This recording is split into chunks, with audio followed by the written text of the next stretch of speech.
Hello friends, good evening. मेरे YouTube channel में आपका स्वागत है। आज हम वर्तमान में चर्चित मुद्दे राज्यसभा चुनाव के बारे में चर्चा करेंगे, क्योंकि राज्यसभा चुनाव के दौरान अपने राजस्थान में हॉर्स ट्रेडिंग के काफ़ी चर्चा का विषय रहा था, जिसके चलते कांग्रेस ने और भारतीय जनता पार्टी ने बाड़ाबंदी भी की थी और वहीं से लोगों को, विधायकों को वोटिंग के लिए लाया गया था। तो उससे पहले अपन एक बार थोड़ी चर्चा कर लेते हैं कि भाई राज्यसभा है क्या। तो उस पहले अपन जानते हैं संसद के 3 अंग होते हैं, 2 सदन है, लोकसभा और राज्यसभा, और संसद का अभिन्न अंग है राष्ट्रपति। क्योंकि कोई भी विधेयक जब दोनों सदनों से पारित होकर जाता है, राष्ट्रपति के हस्ताक्षर के बाद ही वो कानून बन पाता है, इसलिए राष्ट्रपति संसद का अभिन्न अंग है। तो राज्यसभा की चर्चा करते हैं। तो राज्यसभा भारतीय संविधान के अनुच्छेद 80 में उल्लेखित है। राज्यसभा की संरचना किस प्रकार होगी, और भारतीय संविधान की 4थी अनुसूची में राज्यसभा की सीटों का बंटवारा दिया गया है कि किस राज्य में कितनी सीटें होंगी और किस प्रकार आवंटन किया गया।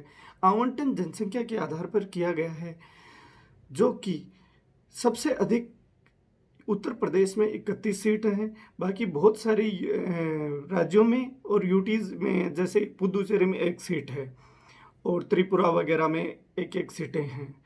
यूटीज़ की बात करें तो 3 यूटीज़ में अभी सीटें हैं, राज्यसभा सीटें, जो पहले 2 में थी।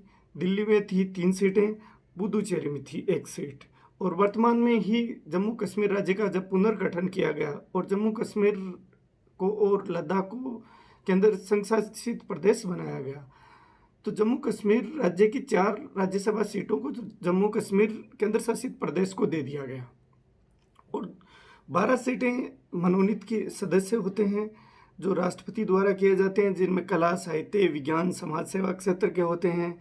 और जैसे कि अपन बात करें, वर्तमान में 245 सीटें हैं, 225 सीटें राज्यों से चुनी जाती है। राजस्थान से राज्यसभा सीटें 10 हैं, जिनमें से वर्तमान में 3 सीटों पर चुनाव हुआ था। 3 सीटों पर चुनाव हुआ, जिसमें 2 पर भारतीय राष्ट्रीय कांग्रेस विजयी हुई, 1 पर भारतीय जनता पार्टी विजयी हुई। कांग्रेस के नीरज डांगी, केशव वेणुगोपाल और भारतीय जनता पार्टी के श्री राजेंद्र गहलोत विजयी हुए। वर्तमान में राजस्थान से 10 राज्यसभा सांसदों का विवरण इस प्रकार है। वर्तमान 3 के तो हैं ही हैं, नीरज डांगी, केसी वेणुगोपाल और राजेंद्र गहलोत। उससे पहले के हैं कांग्रेस के डॉक्टर मनमोहन सिंह, बाकी भारतीय जनता पार्टी के हैं doctor Kirori Lal Meena, Bhupendra Yadav, Om Prakash Mathur, Harshvardhan Singh, Rajkumar Verma, KG Alphonso. तो ये वर्तमान में राजस्थान से सांसद हैं। राज्यसभा का पहली बार गठन 3 अप्रैल 1952 को किया गया था। 1954 से पहले राज्य परिषद के रूप में जाना जाता था, और उसके बाद नाम बदल के राज्य परिषद का नाम बदल के राज्यसभा कर दिया गया, और जनता की सभा का नाम बदल करके लोकसभा कर दिया गया।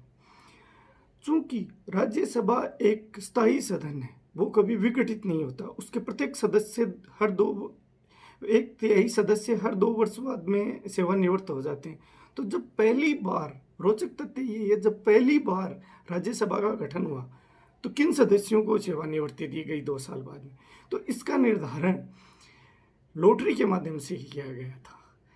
और एक बार ऐसी स्थिति बनी राजस्थान में, जब राजस्थान से 11 राज्यसभा सांसद थे।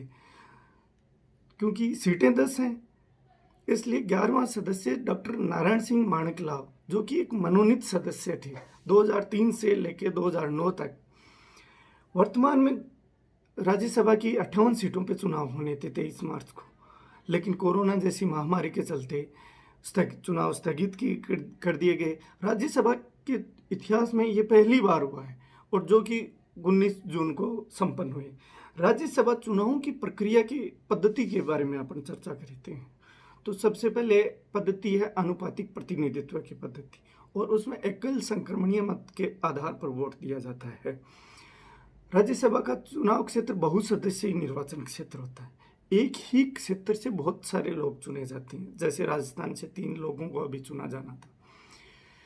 तो इस प्रकार चुनाव कैसे होगा, तो लोग वोट कितने देंगे, तो इसमें अनुपात के आधार पे मत चाहिए। उतना अनुपात के वोट मत प्राप्त होंगे तभी प्रतिनिधि चुना जाएगा। और खुला मतदान होता है। प्रत्येक पार्टी अपने एक प्रतिनिधि को खड़ा करती है। प्रत्येक विधायक अपने वोट को दिखा कर देता है। अगर वो वोट को दिखा कर नहीं देगा तो उसका मत रद्द कर दिया जाता है। जैसे राजस्थान में 3 सीटों का चुनाव होना था। अब किस प्रतिनिधि को कितने वोट चाहिए, इसका निर्धारण कैसे किया जाता है? कुल विधायकों की संख्या विधानसभा सीटों की, जैसे राजस्थान में 200 बट्टे कितनी सीटों पर निर्वाचन होता है +1, और उसमें से जो आएगा उसमें 1 जोड़ दिया जाएगा। तो राजस्थान में 200 सीटें हैं, 3 पे चुनाव होना था, तो उसमें 1 जोड़ दिया, 4 का भाग दिया तो 50 आए, उसमें 1 जोड़ दिया, तो 51 सीट मत प्राप्त करने वाले प्रत्याशी को विजयी घोषित किया जाना था। इस अनुपात में मत चाहिए थे। वर्तमान में जैसे नीरज डांगी कांग्रेस के थे, उनको 59 वोट मिले। केसी वेणुगोपाल थे, उनको 64 वोट मिले। और भारतीय जनता पार्टी के राजेंद्र गहलोत जी हैं, उनको 54 वोट मिले। और जो कि दूसरे उम्मीदवार थे ओंकार सिंह लखावत जी, जो भारतीय जनता पार्टी से समर्थित उम्मीदवार थे, उन्होंने भी लड़ा था लेकिन वो जीत नहीं पाई।